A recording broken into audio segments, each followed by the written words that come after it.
Hi friends, welcome to daily life Tamil. இன்னைக்கு நம்ம market update பார்க்கலாம். இந்த 3 நாள் ட்ரம்ப் பதவி இருக்கிறதுக்காக மார்க்கெட் ஏறி ஏறி இறங்கிக்கிட்டே இருந்தது. அவரும் நிறைய அனௌன்ஸ்மெண்ட்லாம் விட்டுட்டே இருக்காரு. ஸோ மார்க்கெட் இன்னைக்கு தான் ஓரளவுக்கு கொஞ்சம், அதுவும் பெருசா எதுவும் இல்லை, ஒரு 130 பாயிண்ட் மட்டும்தான் ஏறி இருக்கு. ஆனாலும் அந்த ஒரு வொலட்டாலிட்டி மாதிரி போயிட்டு போயிட்டு வந்துகிட்டே இருந்தது, பெருசா எதுவும் இல்லை. ஸோ என்ன நடந்துகிட்டு இருக்கு அப்படின்றத பேசலாம். அருள்ராஜன் சார் இருக்காங்க. வணக்கம் சார்.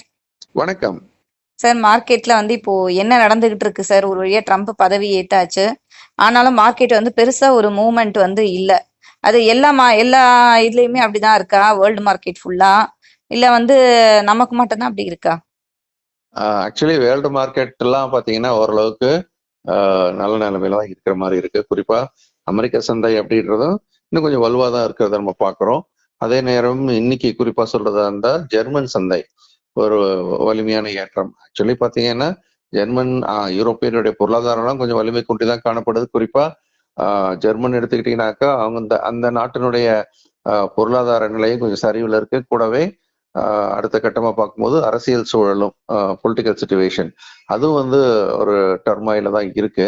இருந்தாலும் கூட ஜெர்மன் சந்தை வலுவா ஏற ஆரம்பிச்சிருக்கு. அங்க கொஞ்சம் சில செக்டார்ஸ் டர்ன் அரவுண்ட் ஆயிருக்கிறதுனால அந்த இடத்துல அந்த மாதிரி ஒரு நிகழ்வு நடந்திருக்கு. ஆசிய சந்தைகள்லாம் எடுத்தீங்க அப்படின்னு சொல்லும்போது எக்ஸப்ட் ஷங்காய் சீன சந்தையும் ஹாங்காங் சந்தை ஹாங்சங் தவிர மீதெல்லாம் ஓரளவுக்கு பாசிட்டிவா தான் முடிஞ்சிருக்கிறத பாக்குறோம். ஸோ இந்த மாதிரி உலக சந்தைகள்லாம் ஓரளவுக்கு பரவாயில்லாம தான் இருக்கு. அமெரிக்க சந்தை வலுவா தான் இருக்கு. ஆனா ஆசிய சந்தைகள் கொஞ்சம் எப்பயுமே கலந்துதான் இருக்கும். இந்த இன்னைக்கு அப்படின்னு பார்க்கும்போது ஓரளவுக்கு வலுவா தான் இருந்தது. ஆனா இந்திய சந்தை அப்படின்னு எடுத்துக்கிட்டீங்கன்னாக்கா தொடர்ந்து விற்பனைகள் நடந்துகிட்டே இருக்கு. வலிமை குறைந்துகிட்டே இருக்கு. 26,277 இருந்து நமக்கு நேத்திக்கு பாத்தீங்க அப்படின்னா 22,981, இந்த 23,000 உடைச்சு கீழே வந்துட்டு இன்னைக்கு கொஞ்சம் திரும்பி இருக்கிறத பாக்குறோம். அப்ப நீங்க கேட்ட கேள்விக்கு இந்த மற்ற உலக சந்தைகள் இப்படிதான் இருக்கா அப்படின்னா இந்த அளவுக்கு இல்லை. அப்போ இந்திய சந்தை தான் வலுவாக மதிப்பு இழந்து கொண்டு வருகிறதா அப்படின்னா விடை ஆமாம் அப்படின்னு தான் நம்ம சொல்லணும். அதனால இந்திய சந்தை தான் இப்போதைக்கு மற்ற எல்லா உலக சந்தைகளை விட அதிகமான ஒரு வீழ்ச்சியில் இருப்பதாக எடுத்துக்கொள்ளலாம். Okay sir. ஸோ இன்னைக்கு இந்திய சந்தை மட்டும்தான் ரொம்ப வீழ்ச்சியா இருக்கு. அப்ப இது ஃபுல் அண்ட் ஃபுல் உள்நாட்டு காரணங்கள் தானா சார்? நம்மளோட இதுதான் எல்லாமே அப்ப? ஆமா, முழுக்க முழுக்க இது உள்நாட்டு காரணத்தை நம்ம கையில் எடுக்க வேண்டியிருக்கு. குறிப்பா சொல்றதா இருந்தாக்கா இப்போ அந்த Q2 அப்படின்னு சொல்லக்கூடிய 2ஆம் காலாண்டு முடிவுகள் சந்தை எதிர்பார்ப்பை விட குறைவா இருந்ததை நம்ம பார்த்தோம். ஸோ அந்த ஒரு நர்வஸ்னஸ் அப்படின்றது முதல்ல அதிகமா இருந்தது. அப்புறம் Q3 எப்படி இருக்கும் அப்படின்னு ஒரு ஆங்ஸைட்டியில மார்க்கெட் கொஞ்சம் இருந்த ஒரு சூழ்நிலை Q3 வர ஆரம்பிச்சாச்சு. ஸோ Q3 ரிசல்ட்ஸ் அப்படின்றது மீண்டும் அது ஒரு சந்தை எதிர்பார்ப்பை விட மிக குறைவாக இருப்பதனால, அதாவது சில சில நிறுவனங்கள் ஓரளவுக்கு பரவாயில்ல ரிசல்ட்டை கொடுத்தாலும் பெரும்பான்மையான நிறுவனங்கள் எல்லாமே இந்த Q2 அப்படின்றத ஒப்பிட்டு பார்க்கும்போது Q3 இன்னும் கொஞ்சம் வலிமை கொன்ற ஆரம்பிச்சிருக்கிறது அப்படின்றது சந்தைக்கு இன்னும் கொஞ்சம் அதிகமான அளவுக்கு இழப்பை ஏற்படுத்த ஆரம்பிச்சிருக்கிறது. அதனாலதான் இந்தியாவை பொறுத்த வரைக்கும் அப்படின்னு பார்க்கும்போது பொருளாதார வளர்ச்சியை 2 கோணத்துல பார்க்க வேண்டியிருக்கு. ஒண்ணு இந்த தனியார் நிறுவனங்களுடைய வளர்ச்சி, இன்னொன்னு அரசாங்கத்தினுடைய இன்ஃப்ராஸ்ட்ரக்சர் ஸ்பெண்டிங், 2ஆ பிரிக்கிறோம். அந்த வகையில நம்மளுடைய முதல் காலாண்டு 2ஆம் காலாண்டு இது மாதிரி சூழல்ல பார்க்கும்போது இந்தியாவினுடைய மத்திய அரசு தொடர்ந்து அதிக அளவுல அந்த இன்ஃப்ராஸ்ட்ரக்சர் ஸ்பெண்டிங்காக பணத்தை செலவு பண்ணாங்க.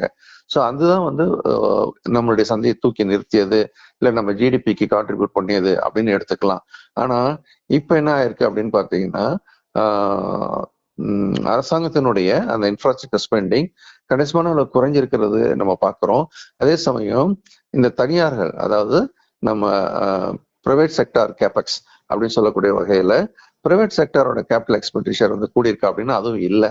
ஆக ரெண்டுமே அந்த ஒரு மாதிரி பெரிய அளவுல பொருளாதாரத்துக்கு வலு சேர்க்காதனால என்னாச்சு அப்படின்னு பாத்தீங்கன்னாக்கா இப்போ ஒட்டுமொத்த அந்த ஜிடிபி வளர்ச்சி என்பது குறைவாக தான் இருக்கும் 3வது காலாண்டில் அப்படின்னு ஒரு பெரிய ஒரு எதிர்பார்ப்பு வந்துகிட்டே இருக்கு. அதனாலதான் இந்திய பங்கு சந்தை பொருளாதார ரீதியாக ஒரு வீக்னஸ் அப்படின்னு பாக்குறோம். கூடவே இன்னொரு விஷயத்தை எடுத்து பார்த்தீங்க அப்படின்னா, இது வந்து இப்ப டெம்பரரியா இந்த ஒரு வீழ்ச்சி இருக்கா? இல்ல இது இன்னும் கொஞ்சம் தொடர வாய்ப்பு இருக்கிறதா? அப்படின்னு ஒரு கோணத்துல பார்க்கும்போது, பொதுவாவே வந்து நம்மளுடைய வளர்ச்சி அப்படின்றது எதன் அடிப்படையில?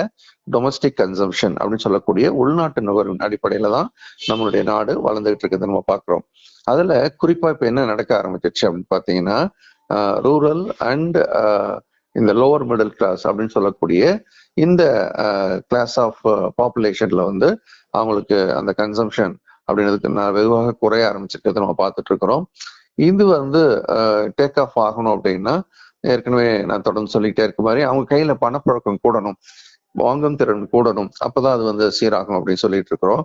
அதே நேரம் கூடுதலா இப்ப என்ன நடந்துகிட்டு இருக்கு அப்படின்னு பாத்தீங்கன்னா, வரக்கூடிய சில ஆய்வுகள் சொல்லக்கூடிய முடிவுகள் அப்பர் மிடில் கிளாஸ் இவங்களும் பாத்தீங்க அப்படின்னா அவருடைய நுகர்வின் அளவை குறைக்க ஆரம்பிச்சிருக்கிறாங்க. அப்போ ஒரு மேஜர் பாப்புலேஷனுடைய ஸ்பெண்டிங் அது வந்து குறைய ஆரம்பிக்கிறதுனால என்ன ஆகும், demand for the products will go down. அப்போ அந்த நிறுவனங்களுடைய உற்பத்தியை குறைக்க வேண்டிய கட்டாயத்திலும் இல்லை அவருடைய சேல்ஸ் குறைஞ்சி லாபம் குறைவதற்கான வாய்ப்பு இருக்கிறத நம்ம பார்க்கிறோம். அதனால இது நீங்க கேட்டதுக்கான பதிலா உள்நாட்டு நுகர்வு தானான்னு கேட்டீங்க. உள்நாட்டு நுகர்வு தான் முழுக்க முழுக்க அது டொமஸ்டிக்கோட கன்சம்ஷன் வந்து குறைஞ்சிக்கிட்டே வர்றதுதான் இப்போதைக்கு நமக்கு கவலைக்குரிய விஷயமா பார்க்கப்படுகிறது. Okay sir. இப்போ ரிசல்ட் எல்லாம் வந்துட்டு இருக்கே சார். ரிசல்ட் எல்லாம் எப்படி நல்லா சாதகமா இருக்கா? எந்தெந்த ரிசல்ட் ஓரளவுக்கு இப்ப வந்திருக்க நிறுவனங்கள் ஏதாவது இருக்கா? எப்படி இருக்கு அப்படின்றதையும் சொல்லுங்க சார். இன்னும் ஒண்ணு, முதல்ல நமக்கு ஐடி வர ஆரம்பிச்சதை பார்த்தோம். ஸோ ஐடில வந்து ஆக்சுவலா பாத்தீங்கன்னா டிசிஎஸோட ரிசல்ட்ஸ் வந்து ஓகே ஸோ அப்படின்னு தான் இருந்தது. மற்றதும் ஓரளவுக்கு அப்படிதான் இருந்துட்டு வருது. அதாவது ரிசல்ட்ஸ் வந்து மோசம் கிடையாது, சூப்பர்னு சொல்ற மாதிரி இல்லை. அடுத்து வந்துகிட்டே இருக்கக்கூடிய துறைன்னு பார்த்தீங்கன்னா, இப்போ ஐடி வந்து ரிசல்ட் வந்துச்சு, சூப்பரா இல்லைனாலும் ஓரளவுக்கு நல்லா தான் இருந்தது. அதனால என்ன நடக்குது அப்படின்னா, எதிர்காலத்தில் வரக்கூடிய நாள்ல அமெரிக்காவினுடைய வியாபாரத்தை நம்பியும் வந்து அந்த துறை வந்து மிக வலுவாக நின்றுட்டு இருக்கு. இன்னும் கொஞ்சம் இறங்க ஆரம்பிச்சது நடுவுல. இன்னைக்கு சந்தையை வந்து தாங்கி பிடித்தது. ஏன்னா சந்தை வந்து இன்னைக்கு ரோலர் கோஸ்டர் மாதிரி காலைல ஆரம்பிச்சு கீழே பெரிய டிப் ஆகி திரும்ப மீண்டும் எழுந்து முந்தைய விலையை விட கொஞ்சம் ஏறி முடிஞ்சிருக்கிறத நம்ம பார்க்கிறோம். அதுக்கான முக்கியமான காரணம் ஐடி துறை தான். இப்போ ஒட்டுமொத்த துறையை நம்ம கையில் எடுத்து பார்க்கும்போது ஐடி துறை தான் மிக வலுவான ஒரு இடத்துல இருக்குது அப்படின்னு நம்ம சொல்றோம். அடுத்து பார்த்தீங்கன்னா காலாண்டு முடிவுகள்ல நமக்கு வங்கித்துறைகளுடைய முடிவுகள் எல்லாம் வர ஆரம்பிச்சிட்டு இருக்கு. ஸோ வங்கித்துறையின் முடிவுகள் அப்படின்னு பார்க்கும்போது அதுல ஸ்லிப்பேஜஸ் என்று சொல்லக்கூடிய வரையில வாராக்கடன் அளவும் அதிகரிச்சு அதுக்காக ஒதுக்கப்படுகிற பணத்தின் அளவும் கூட ஆரம்பிச்சிருக்குது. இது வந்து வங்கித்துறையை பெரும்பாலும் பாதிக்க ஆரம்பிச்சு ஆக்சுவலி பாத்தீங்க அப்படின்னா கடந்த ஒரு வாரமா வங்கித்துறையினுடைய செல் ஆஃப் அப்படின்னு சொல்லுவோம், வீழ்ச்சி அதிகமா இருக்கிறத நம்ம பார்க்கிறோம். அதே மாதிரி அடுத்தடுத்து பார்க்கும்போது ஹெவி வெயிட்ஸ், முக்கியமான அந்த எஃப்எஃப்சிசி துறை சார்ந்த ஹெவி வெயிட்ஸ் நிறுவனங்களுடைய காலாண்டு முடிவும் பார்த்தீங்க அப்படின்னா சந்தை எதிர்பார்ப்பை விட குறைவாக தான் இருக்கிறதா பார்த்துட்டு இருக்கிறோம். அதனால இப்போ வந்துட்டு இருக்கிற முக்கியமான சில துறைகளை நான் உங்களுக்கு எடுத்து சொல்லிட்டு இருக்கிறேன். இந்த துறைகள் எல்லாமே இதுவரைக்கும் சந்தையினுடைய எதிர்பார்ப்பை பூர்த்தி செய்யக்கூடிய அளவில் இல்லை.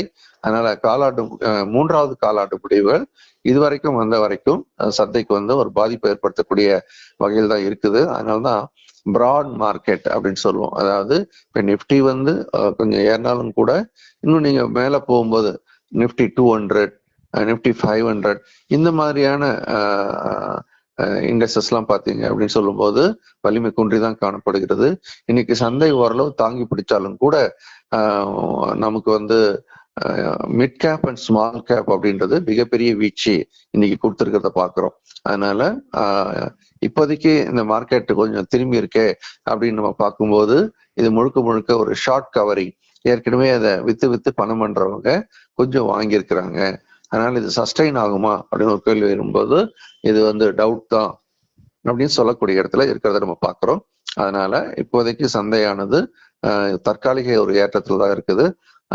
பட்ஜெட் ஒண்ணுதான் இப்போதைக்கு கண்ணில் தெரியக்கூடிய ஏதாவது மாற்றங்களை கொடுக்குமா அப்படின்னு பாக்குறோம். இல்லைன்னா அதர்வைஸ் மார்க்கெட் அப்படின்றது இன்னும் கொஞ்சம் தொடர்ந்து இறங்குவதற்கான வாய்ப்பு அதிகமா இருக்கு.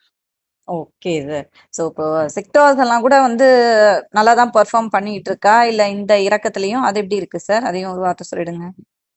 செக்டார்ல அப்படின்னு பார்க்கும்போது டாப் பெர்ஃபார்மர் அப்படின்னு நம்ம சொல்றதா இருந்தா ஐடி துறை ஒரு இன்னமும் ஸ்ட்ராங்கா இருந்துகிட்டு இருக்கு. இன்னைக்கு கூட பாத்தீங்கன்னா 2% மேலான ஏற்றத்தை கொடுத்திருக்கிறத நம்ம பாக்குறோம். இப்ப இன்னைக்கு ஒரு ரெக்கவரி பாயிண்ட் ஆஃப் வியூல பார்க்கும்போது ஓரளவுக்கு சந்தையை கொஞ்சம் தாங்கி பிடித்தது அப்படின்னு சொல்லும்போது நம்ம ஐடி முன்னணியில நின்று துவங்கியது. ஓரளவுக்கு கூட இருந்து கடைசி நேரத்துல கொஞ்சம் தூக்கி விடுறதுக்கு உதவியது அப்படின்னு பாத்தீங்கன்னா ஃபார்மாவும், அதுக்கு அடுத்த கட்டமா நம்ம சொல்வதாக இருந்தால் வங்கித்துறையும். இது 3 தான் ஓரளவுக்கு சந்தையை நீங்க தாங்கி பிடிச்சது. ஆனா மெயினா எது நின்னது அப்படின்னு பாத்தீங்கன்னா ஐடி துறை. மற்றபடி பெரும்பான்மையான மற்ற துறைகள் எல்லாமே வீழ்ச்சியின் அளவில் தான் இருந்துகிட்டு இருக்கு. அதுவும் குறிப்பா நம்ம எஃப்எம்சிஜி, மெட்டல் இது எல்லாமே இப்போதைக்கு வலிமையா தான் வந்துட்டு. ஆட்டோ ஆக்சுவலி பாத்தீங்க அப்படின்னா டிசம்பர் மாசம் சேல்ஸ்லாம் நல்ல சேல்ஸ் தான். ஆனா இப்ப ஏன் விழுது, அவங்களுடைய நிலைமை ரொம்ப மோசம்னு சொல்றதுக்கு இல்லை. பட் ப்ராஃபிட் புக்கிங்ன்ற பாயிண்ட் ஆஃப் வியூல அந்த செக்டார் ரொட்டேஷன்ல இது வரைக்கும் கொஞ்சம் தாங்கி பிடித்த ஆட்டோ துறையை விற்பனை முடிக்க விட்டுருக்காங்க. அதனால இப்போதைக்கு தாங்கி பிடித்ததுன்னு அவங்க சொல்லும்போது முன்னணியில ஐடியும் ஓரளவுக்கு ஃபார்மா அண்ட் பேங்கிங் இருந்தாலும் கூட மீதி எல்லாமே தற்போது இறங்கு முகமா தான் இருக்கு. Okay sir. ஸோ பொறுத்திருந்து நம்ம இன்னும் என்ன நடக்குது அப்படின்றத பார்க்கலாம். Okay sir. நம்மளோட கிளாஸ் அடுத்து எம்எஸ்எம் வருது இல்லையா? அதை பத்தி சொல்லுங்க சார். ஆமா, எம்எஸ்எம் அப்படின்னு சொல்லும்போது இந்த மார்க்கெட் இறங்கிட்டு இருக்கு, நம்ம எப்படி கையாளணும், ஒரு லாங் டேர்ம் இன்வெஸ்டர் எப்படி கையாளணும், ஷார்ட் டேர்ம் இன்வெஸ்டர் எப்படி கையாளணும் அப்படின்றதுக்காக அவங்க யோசிக்கணும் இல்லையா? எல்லாமே தானா யோசிக்கணும், சொந்தமா முடிவெடுக்கும் நபரா மாறணும்னு எனக்கு சொல்லிட்டே வரேன். அந்த வகையில இந்த இறங்கும் சந்தை எப்படி கையாளணும் அப்படின்னு பார்க்கும்போது நீண்ட கால முதலீட்டாளர்கள் எப்படி கையாளணும், அப்போ ஒவ்வொரு நிறுவனம் சார்ந்தா முடிவெடுக்கணும். அப்ப அந்த நிறுவனம் சார்ந்த முடிவுகள் அப்படின்னு நம்ம பார்க்கும்போது அந்த நிறுவனத்தினுடைய ஃபண்டமெண்டல் ஸ்ட்ராங்கா தெரியணும். அது ஒண்ணு. 2வது அப்படின்னு பார்க்கும்போது இது எப்போ இறங்குற சந்தையில இருந்துச்சுன்னா எது பாட்டம் அவுட் ஆகும், எது இப்போ கொஞ்சம் ஸ்ட்ராங்கா இருக்கு, வீக்கா இருக்கு அப்படின்றத நம்ம டெக்னிக்கலாவும் ஸ்டடி பண்ண கத்துக்கிறோம். இது ரெண்டையுமே கத்துக் கொடுக்கக்கூடிய ஒரு ப்ரோக்ராமா தான் இந்த எம்எஸ்எம் இருக்கு. இது தங்களுக்கான, அதாவது சந்தையில இப்ப இறக்க வரும்போது புதுசா உள்ள வரவங்க எல்லாம் பெரிய வாய்ப்பு. அவங்க என்ன பண்ணணும், அதுக்கான ஒரு போர்ட்போலியோ உருவாக்கணும். அது ஷார்ட் டேர்ம் ஒரு போர்ட்போலியோவாகவும், அவங்க ரிட்டையர்மெண்ட்டுக்கு ஒரு லாங் டேர்முக்கு ஒரு போர்ட்போலியோ பத்தியும் உருவாக்கணும். அது எப்படி உருவாக்குறது அப்படின்றத இந்த பயிற்சியின் மூலமாக அவங்களே தங்களுக்கான சொந்தமான போர்ட்போலியோ உருவாக்க முடியும். இது எல்லாரும் பங்கு பெறதுக்காக தான் இரவு 8ல இருந்து 9 மணிக்கு ஆன்லைன் மூலம் தமிழ்லயே நம்ம சொல்லிக் கொடுக்குறோம். அதனால மண்டே டு ஃப்ரைடே 4 வார காலத்துக்கான பயிற்சி. Okay sir. ஸோ இந்த கிளாஸ் டீட்டெயில் உங்களுக்கு தெரியணும் அப்படின்னா ஸ்க்ரீனில் இருக்க நம்பருக்கு நீங்கள் வாட்ஸ்அப் பண்ணாலும் சரி, இல்லை கால் பண்ணாலும் சரி. குறிப்பாக நம்ம வியூவர்ஸ் யாரெல்லாம் கால் பண்ணுறீங்களோ, வாட்ஸ்அப் பண்ணுறீங்களோ அவங்களுக்கு மட்டும் எம்எஸ்எம் கிளாஸ்க்கு சூப்பரான ஒரு ஆஃபர் இருக்குது. என்ன ஆஃபர் தெரிஞ்சுக்கணும்னா இமிடியேட்டாக கிளாஸை புக் பண்ணுங்க. Thank you sir. நன்றி, வணக்கம். ஓகே ஃப்ரெண்ட்ஸ், மறுபடியும் அடுத்த வீடியோவில் பார்க்கலாம்.